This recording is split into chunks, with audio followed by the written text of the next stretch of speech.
మహనీయుల జయంతి ఉత్సవ కమిటీ ఆధ్వర్యంలో ఎర్రవటి పోషిరామ్ అధ్యక్షతన దళిత జాతి రత్న మహానుభావులు, సంఘ సంస్కర్త, స్వాతంత్ర సమరయోధులు, భారతదేశ మాజీ ఉప ప్రధాని డాక్టర్ బాబు జగ్జీవన్ రామ్ 110వ జయంతి కార్యక్రమం ఆయన చిత్రపటానికి పూలమాలలు వేసి ఘనంగా నివాళులర్పించారు. కమిటీ అధ్యక్షులు ఎర్రవటి పోషిరామ్ మాట్లాడుతూ, బాబు జగ్జీవన్ రామ్ గారు దేశ స్వతంత్రం కోసం, అంటరానితనాన్ని నిర్మూలన కోసం 3 గ్లాసుల పద్ధతిపై పోరాటం చేసి ఒకే గ్లాస్ పద్ధతిని తెచ్చారు. అంతేకాకుండా భారతదేశానికి తొలి ఉపమంత్రిగా పనిచేశారు. అన్ని కులాలకు అతీతంగా ఎన్నో పోరాటాలు చేసి దేశ సంరక్షణ కోసం అలుపెరగని కృషి చేశారని ఆయన అన్నారు. ఈ కార్యక్రమంలో బాబు జగ్జీవన్ రామ్ సంఘం నాయకులు గంగారాం హనుమన్లు, సతీష్, ప్రశాంత్, యజాస్, పాండురంగం తదితరులు పాల్గొన్నారు.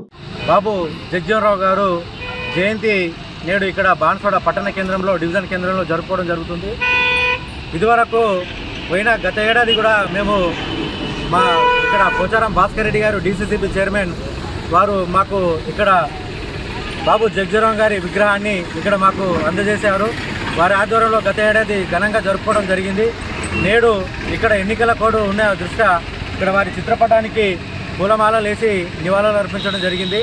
అట్లాగే బాబు జగ్జీవన్ రావు గారు ఈ దేశానికి స్వతంత్ర సమరయోధంలో ఎంతో పాల్గొని సంఘ సంస్కర్తగా పేర్కొంచారు.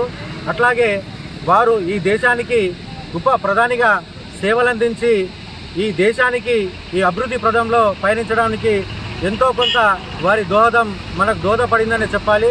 అట్లాగే వారు చిన్న జీవితంలో చదువుకునే సమయంలో కూడా వారు 3 గ్లాసుల పద్ధతి అనేది ఒకటి నిరసన తెలిపి విభేదించారు. ఎందుకంటే ఈ సమాజంలో కులాలు మతాలు కాదు, సర్వమానవాళి అంతా ఒకటే అని చెప్పేసి వారు వారి జీవిత విధానం ద్వారా తెలుసుకోవడం జరిగింది. కాబట్టి ఈ జాతి మొత్తము, మానవ జాతి మొత్తం వారి అడుగుజాడలో నడవాలని మేమందరం వారి ఆశయ సాధనలో నడుస్తామని మీకు అందరికీ సభాముఖంగా తెలియజేసుకుంటూ జేబీ గట్టిగా మాట్లాడు.